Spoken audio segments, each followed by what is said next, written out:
أعوذ بالله من الشيطان الرجيم. We seek refuge in God from the accursed Satan. بسم الله الرحمن الرحيم. In the name of God, the most gracious, the most merciful. وصلى الله على سيدنا ونبينا بالقاسم المصطفى محمد وعلى آله وصحبه المنتجبين واللعنة الدائمة على أعدائهم أجمعين. May the peace and blessings of God be upon Muhammad and his blessed family and the chosen companions. Dearest brothers, peace be upon you and God's mercy, with another class on intellect and the importance of having an intellectual life in Islam. Well, generally in the West, Muslims are labeled with an Islamophobic motivation. They are called fundamentalists. Fundamentalist means a stubborn person who has foundations in, we could say, a backward sentiment, and is based on stubborn, or better said, non-intellectual teachings. It means a person who does not make use of science or intellect. So that person is called a fundamentalist. It's like an insult to label Muslims that way. Not only do we Muslims not accept that title, but we are not what they label us, nor are we conservative nor fundamentalists, nor are we what they call us. Islam teaches us to have an intellectual life. The good Muslim is the one who has followed the path of the prophets, which is the path of intellect. Today we want to talk about the importance of intellect in Islam and explain what intellect has to do with Islamic faith. Because some think that Muslims, just by being believers, have a life that is already outside of what is intellectual. Well, let's first look at definition of intellect in Islam. As Muslims, we want all the teachings of all the prophets to be based on intellect, meaning that all divine revelation corresponds to what is intellectual, meaning both coincide. In other words, we have an external prophet who receives the revelation, and we have an internal prophet called intellect. So both align. We never accept any teaching that goes against intellect, or any form of intellectualism contradicts revelation. So we ask why both coincide. Because the source of both, source of the divine revelation received by the prophets, and the source of intellect, is the very Creator, the wise, who is God. So we have two prophets within us. One is the intellect, which is the intellectual part that helps us understand the truth, and the other is the conscience, which is the emotional part that helps us accept the truth. This means that when we find the truth, the intellectual part will analyze it, understand it, and accept it, which is called the intellect, the inner prophet. The emotional part, known as conscience, can also measure, evaluate, and understand whether something is true or false. So, when we find something that is the truth, something good, something right, the conscience says that's good, I like it. It means it's an emotion, a type of feeling that understands the truth and likes the truth. And when it sees something false, oppressive, sinful, or vicious, the conscience hurts. It says, oh, I don't like that. I don't like it. That's wrong. That's wrong. It means there is an inner prophet that is pure light. On the outside, we also have the external prophets, Moses, Jesus, Prophet Muhammad, peace be upon them, who guide us toward the right path. So we do not accept any religious teaching that goes against religion, and we say that everything the religion says is based on intellect. It may be that my intellectual power has not yet developed to such a level, to such a higher degree, that I can understand all the wisdom of all Islamic teachings, but each Islamic teaching has its own intellectual wisdom, even if my intellect has not reached it. So, if we want to divide Islamic teachings into three, or let's say the possible teachings of a religion into three, first, what coincides with the intellect. Second, what is superior to the intellect, meaning if the intellect says, that is superior, I haven't reached that yet. We do have that in Islam. because revelation is at a higher level than intellect. But if the intellect is going to understand it, it will accept it. And the third type of teachings that go against intellect, meaning the intellect understands it, analyzes it, and says that's wrong. This type of teaching does not exist in Islam, does not exist in the divine religion. It means that the intellect understands it and says it's wrong, it's false. We don't have that. For example, $100 bill plus another $100 bill plus another $100 bill, that's already $300. And you say, no, it's one, and it's false. Clearly it's false. Or when, for example, they want to teach you, look, you have to accept the oppressor, and that's not right. It's false. You can't accept the oppressor because they are taking away what is mine. It's unjust, and injustice is wrong.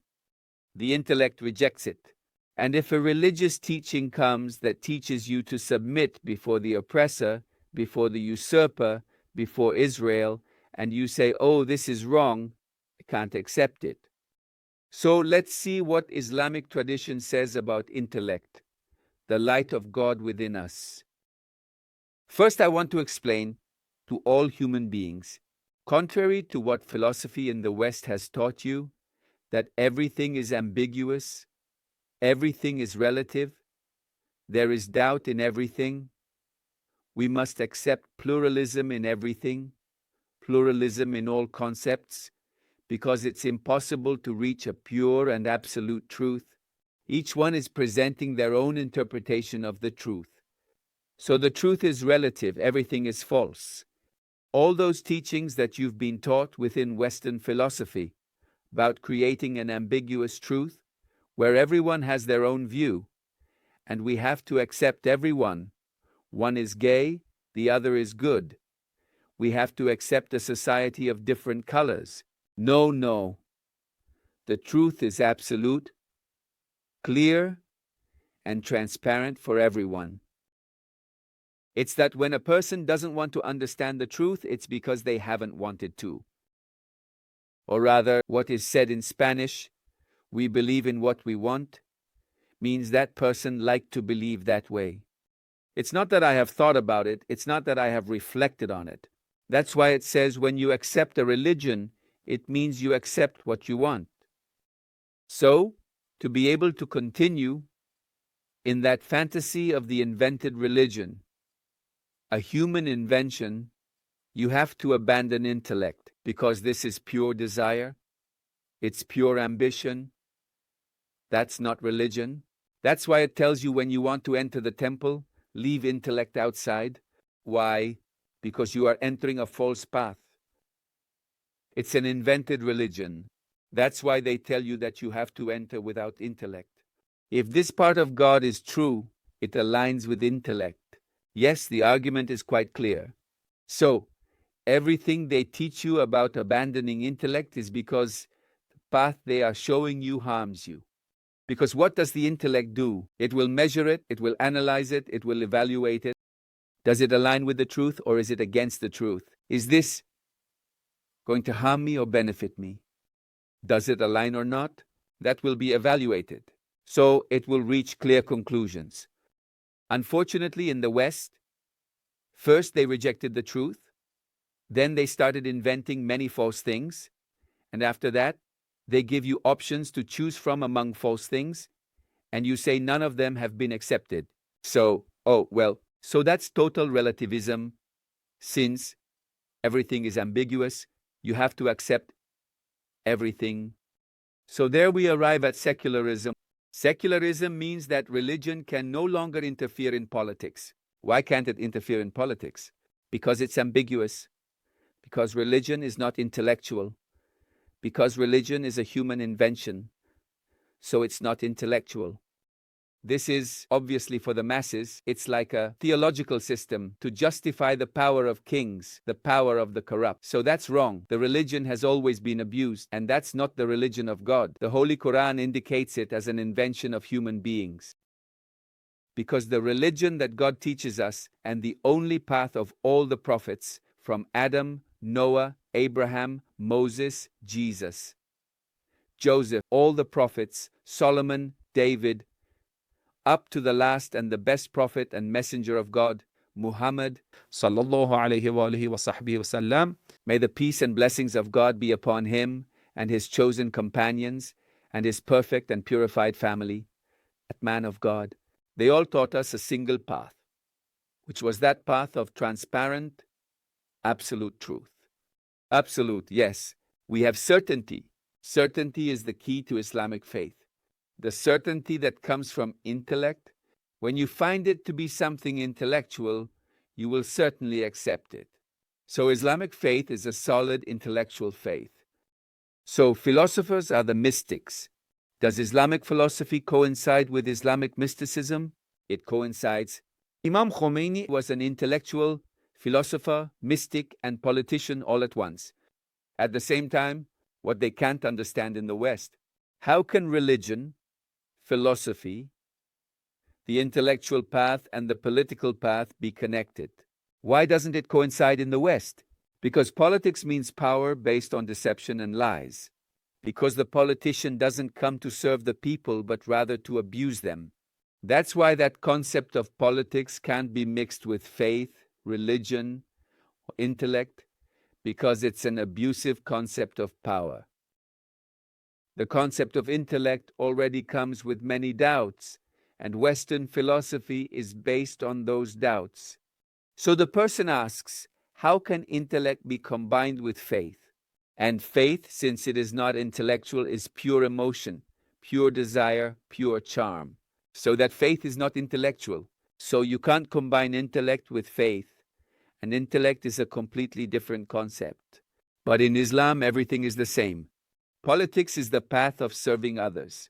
If the prophets wanted to take control, if the prophets fought to have the government, it was to serve others.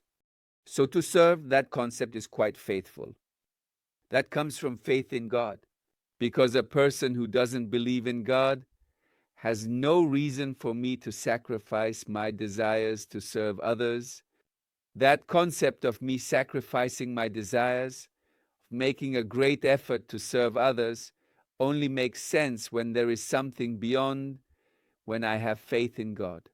So now politics, faith, religion, and intellect will be one and the same path. It will be like Imam Khomeini, intellectual, philosopher, mystic, politician, anti-imperialist, and everything. All right, with that, we're going to dive into the narrations that talk about the importance of intellect in Islam, which I want to read to you. We already have about 80 narrations. Interesting. I'm going to read to you first from the Holy Quran, Surah Al-Baqarah, Ayah 269. أعوذ بالله من الشيطان الرجيم. يؤتي الحكمة من يشاء ومن يؤت الحكمة فقد أوتي خيرا كثيرا وما يذكر إلا أولو الألباب. Wisdom, which is granted by God, intellectual wisdom. And to whom God grants wisdom, of course, He has given them the great blessing, great benefit. God has given it, and only those who possess intellect will understand it. It means it's a path that is achieved through spiritual life. It's a concept that needs to be explained to you. Do you mean how to achieve a pure and refined intellect? Because many times we have aberrations due to our desires. It means we believe in what we want. We see what we want, not what actually exists. Do you understand? It's like, for example, a guy says he's in love with that girl, but that girl has 1,000 flaws. The guy doesn't see the flaws. I'm thrilled to meet that girl. I'm already in love.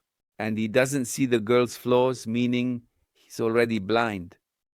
In other words, his analysis of the girl is not an intellectual analysis. It's purely an analysis of lust. So he becomes blind. The only thing that matters to him is how to have sex with that girl, how to get close to her, nothing more. He doesn't think about other things.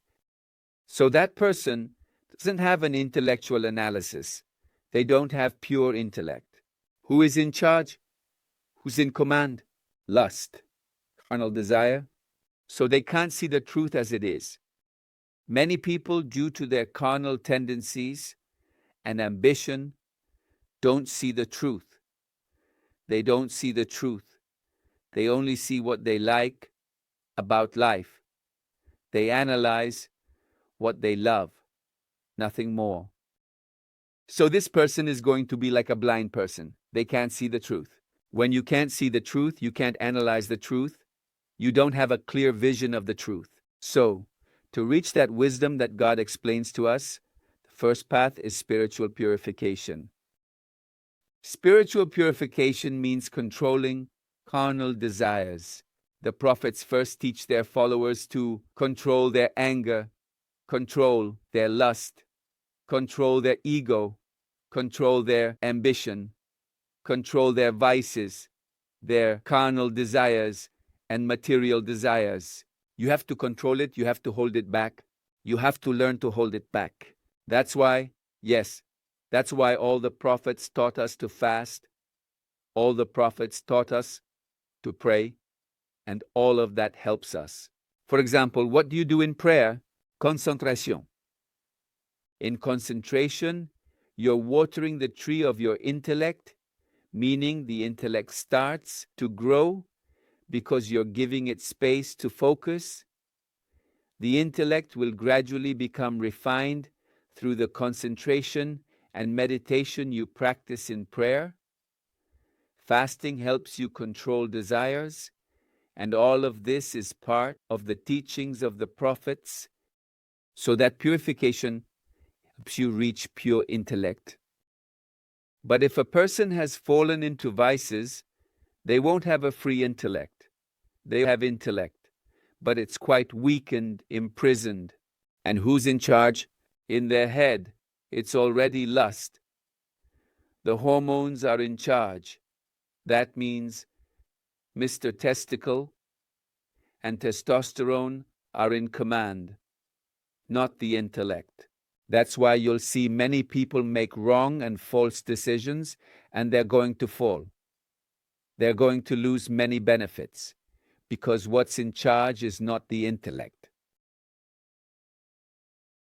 In the Holy Quran, when it describes the people of hell, it says they were the ones who possessed intellect but did not use it. The Holy Quran, Surah Al-Mulk, وقالوا لو كنا نسمع أو نعقل ما كنا في أصحاب السعير. the people of hell will certainly say, if only we had used our intellect, today we would not be suffering here in hell. If we had used our intellect, we wouldn't be here in hell.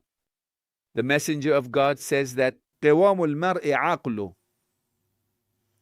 the stability of your life lies in your intellect. ولا دين لمن لا عقل له.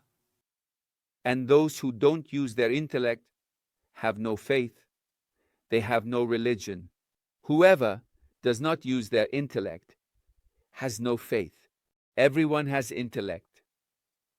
God has granted it to everyone, but some don't use it. They don't think before they speak. They don't think before they act.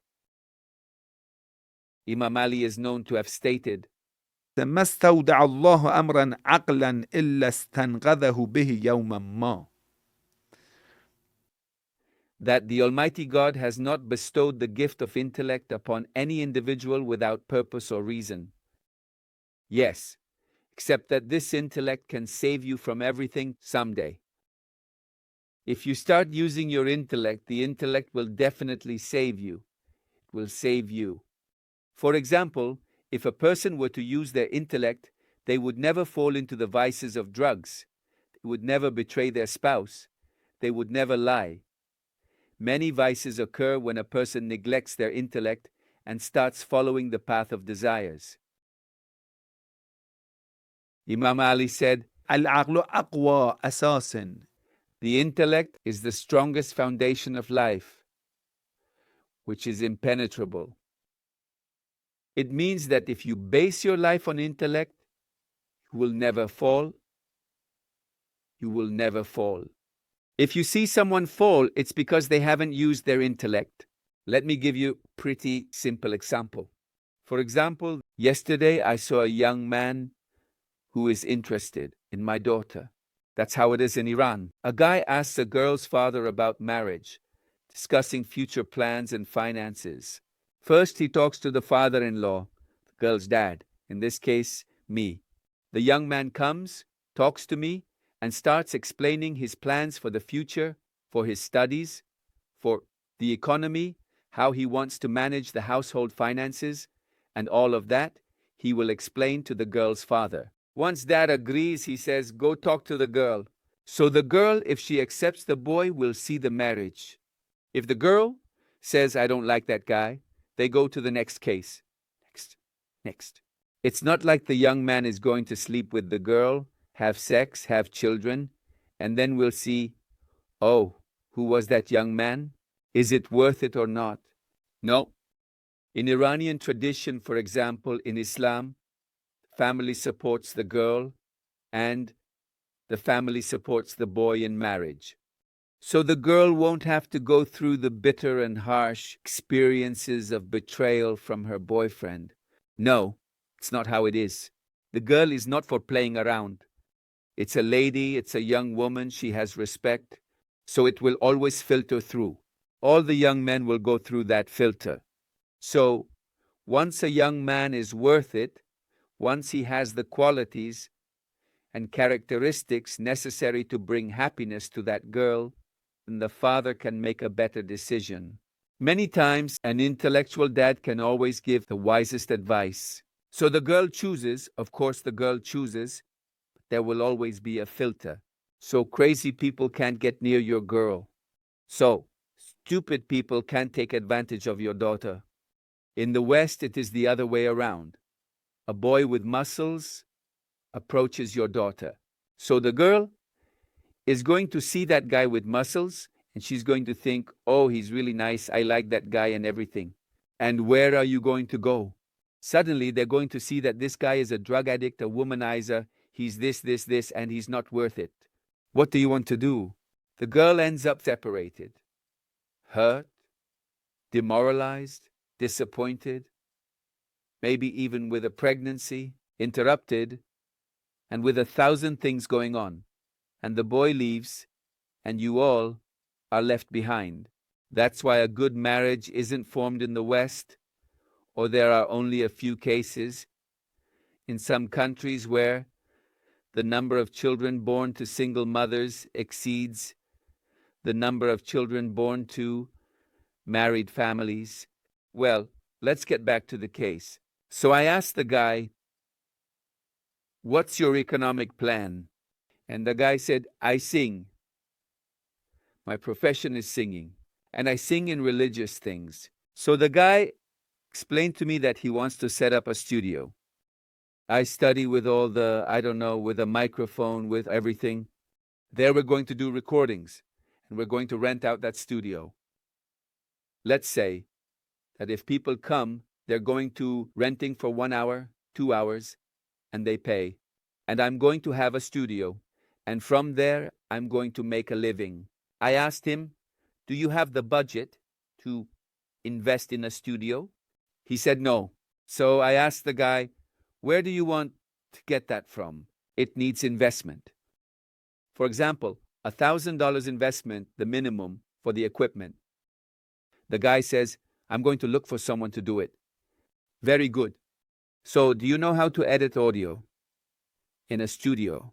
You have to be an operator, and then fix things, edit the audio and everything. The guy says no. So I ask him, what do you want to do? I'm going to bring in employees to that studio so they can edit everything. So I asked the guy, can you dedicate time to that studio? The guy says no. So let's see, he has no money, doesn't know how to edit audio, and doesn't want to dedicate time, but he wants to make money. That's the dumbest idea that could exist. If he hasn't used his intellect, someone else is going to invest, someone else is going to work, and I'm going to make money. That's not how life works. That means that guy hasn't had any experience and hasn't sought out experience, and he hasn't consulted others. That means he has a pretty rough idea. Pretty rough and pretty stupid. He's never going to make a living. I don't work. Someone else is going to invest. Someone else is going to work, and I'm going to make money. What a crazy thing. Where did you get that from? So I saw that he's a guy who's pretty, what's the word? We say inexperienced, and that he has no use of intellect. We say عقل معوش. meaning economic intellect. That is a plan for economic life. He doesn't have it. And the guy says, I don't want to study. I just want to sing and do things. Someone who doesn't want to study. I told my daughter, I described that he's a guy like that. And my daughter said, no, Dad, the guy is an idiot. I don't want him because he doesn't use his intellect. He can't give me happiness. A guy who wants to take on the responsibilities of life has to use his intellect. Then Imam Ali said intellect is the most solid foundation. Since it's the solid foundation, your life won't be shaken. The storms won't make you fall. The earthquakes of life won't bring you down because you have that solid foundation. But when you stop using your intellect, like in that guy's case, he thinks money is so easy. He thinks someone else is going to invest, someone else is going to work, and he's just going to make money, right? How stupid can a person be? I said, don't you think it's a little bit? Doesn't it all add up like that? It's just that I'm going to make a lot. And he told me, I'm even going to earn up to $1,000 a month, just like that. But that's a lie. How many boys in Latin America have I seen who only look for easy money? Why? Because they are boys caught up in ambitions and vices. A boy caught up in vice doesn't want to work. Since he doesn't want to work, he only looks for easy money, easy sex. He doesn't want to commit to anything. He just looks for sex. He doesn't want to take on the responsibility of a job and looks for money. He doesn't want to study and is looking for a profession. Lies. It's all lies. It means that it's based on desire, not on intellect, not on reality. Imam Ali عليه السلام Says that the intellect has a description. العقل منزه عن المنكر آمر بالمعروف. The intellect prevents you from falling into vices. It's like within you. It is prohibiting you from getting close to vices. Why? Because it warns you about the consequences. Because the intellect says, look, that path is wrong. Look at the consequences. Look at the experiences of others. See how those who have fallen into this sin on that path, in that business, how they have lost everything, you will end up doing the same. The intellect prevents you from repeating the mistakes of others. The intellect invites you to think about the consequences of everything. It prevents you from falling. What else? The intellect guides you towards good things, towards correct actions, towards virtues. The intellect commands you. A person who uses the intellect, obeys the intellect, will be a pure person, will be a virtuous person, will be a person with many advantages, with many achievements in life, with much prosperity, with much personal development, because he uses the intellect. The intellect directs you towards what is right, even if it is difficult, because the intellect is against laziness and your haste, which always seeks easy money without working. Laziness and haste are two tools of the devil that have destroyed our youth today. The search for unlimited pleasure, the search for easy money, the search for easy sex, the search for everything in an irresponsible way. But the intellect tells you to be responsible. It orders you to have a responsible intellectual life, even if you suffer, even if it requires a lot of effort. The intellect orders you to do so. Imam Ali عليه السلام He says, العقل مصلح كل أمر The intellect reforms all matters. It fixes all matters. What it means is that with the intellect, which is a powerful tool, you can correct everything because the intellect teaches you to consult, analyze, think, and calculate. The intellect teaches you to see the future of everything, to think about the past of everything. When a person thinks about all that, they don't fall into sin, they don't make mistakes, so they correct everything. The intellect reforms everything. It reforms all matters. Imam Ali, peace be upon him, says, العقل رقي إلى عليين. the intellect is the perfect elevator that takes you beyond. The intellect is an elevator that leads you to spiritual elevation, to spiritual development. When a person thinks about all that, they don't fall into sin, they don't make mistakes, so they correct everything. The intellect reforms everything. It reforms all matters. الإمام علي عليه السلام Says, عقل رسول الحق. the intellect is the messenger of truth. God has placed a prophet within you. It commands and explains, and you must obey it. الإمام علي عليه السلام إن أغنى الغنى العقل. Imam alayhi salam states, the greatest wealth is intellect. You can have all the money and be foolish, losing it all. But with little money and intellect, you can become rich. Thus, the greatest wealth is intellect. So, the الإمام علي عليه السلام says that the intellect is the most reliable friend. It is the friend that does not betray you. The intellect is the closest friend, خليل. the most trustworthy friend. Imam al-Baqir says لا مصيبة كعدم العقل. that there is no calamity worse than the lack of intellect in life. The worst calamity in life is the lack of intellect, the failure to use intellect. الإمام الصادق عليه السلام Says that إن الله جل ثناؤه خلق العقل. God Almighty created the intellect. God is the creator of the intellect. وهو أول خلق خلقه من الروحانيين عن يمين العرش من نوره. That was the first thing in the spiritual world that God created to the right of his throne, made of pure light. God created the intellect from pure clarity, from pure light. Next narration, خلق الله تعالى العقل من أربعة أشياء. God has created the intellect, composed of 4 elements.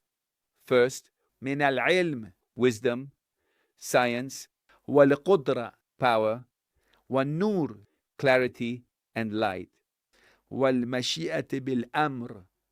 and the will to decide on matters. When you combine all of these, it becomes the intellect.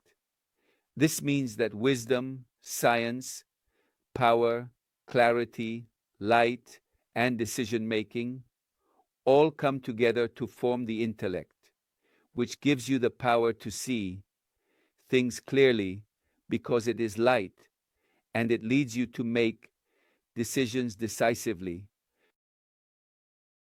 فجعله قائما بالعلم دائما في الملكوت. So, the main pillar of the intellect is wisdom and knowledge, and it always leads you towards the spiritual world. الإمام الصادق عليه السلام says that لا غنى أخصب من العقل. There is no wealth more fertile than the intellect. When you have intellect, it will help you develop your wealth. ولا فقر أحط من الحمق. There is no poverty worse, more vile, more vicious than ignorance, the lack of intellect. الإمام الصادق عليه السلام لا مال أعود من العقل. There is no capital better, with more benefit than the intellect. It means that if you have that capital in hand, then this is the most useful thing that can provide you with great benefits. الإمام الصادق عليه السلام العقل دليل المؤمن. Says that the intellect is the guide of the believer. It will show you the way. If you are a good believer, you use your intellect. الإمام الكاظم عليه السلام The 7th Imam and highly esteemed son of Imam Sadr indeed expresses في وصيته لهشام بن الحكم in his will to a companion. يا هشام أو هشام ما قسم بين العباد أفضل من العقل. Has God not given any gifts better than the intellect? In other words, the best thing that God has distributed in the world is the intellect. نوم العاقل أفضل من سهر الجاهل. The sleep of an intellectual believer is worth more than the wakefulness of a foolish person. A sleeping wise intellectual is worth more than a foolish worshipper. A sleeping wise intellectual is worth more than a foolish worshipper. وما بعث الله نبيا إلا عاقلا. God did not choose any prophet, but rather that prophet was the most intellectual in his time. حتى يكون عقله أفضل من جميع جهد المجتهدين. This means that every prophet whom God chose as a prophet was the most intellectual, the noblest in intellect, and superior to all those who are striving to attain the truth. That is, he was the most intellectual. That is why God chose him as a prophet. وما أدى العبد فريضة من فرائض الله حتى عقل عنه. You can never fulfill a command from God lest you think about it first. It means that without thinking about what God has commanded you, you cannot fulfill what God has ordered you to do. For example, God has commanded you to pray. If you do it in a monotonous way, without thinking about the prayer, without considering the reasons behind everything that God has taught you, that won't be of any use to you. Do you have to think, God, why has He commanded me to recite the Quran? God, why has He commanded me to do this? Why? Because when you think, you reach the wisdom of everything. In other words, God, through that wisdom, is guiding your heart and teaching you. So you can't fulfill any command from God except through the intellectual path, by using your intellect and thinking about the future of everything. الإمام الرضا عليه السلام says, الصديق كل امرئ عقله. The closest friend of every human being is their intellect. وعدوه جهله. The closest enemy of every person is their ignorance. Your enemy that is harming you every day is your ignorance. Your closest friend is your intellect. All right, we're going to leave the narrations here. Have we read how many narrations? The narration 4359 to 4375, 16 narrations. God willing, tomorrow, we will continue with these narrations about the intellect. God willing, and now we're going to the question and answer section. والسلام عليكم ورحمة الله وبركاته. اللهم صل على محمد وعلى محمد وعجل فرجهم.